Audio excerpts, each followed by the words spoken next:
Kamusta mga kuya ko? Gusto ko lang ibahagi ang isang kwento tungkol sa pagkakaibigan. Isang samang hindi man nagtagal pero nag-iwan ng mahalagang aral sa akin.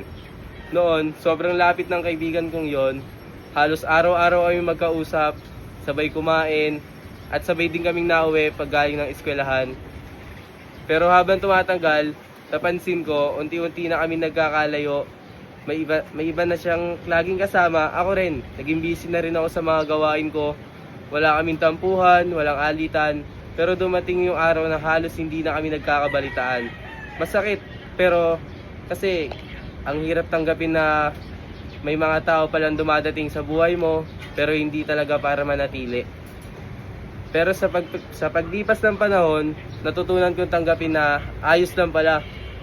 Hindi lahat ng pagkakaibigan ay panghabang buhay.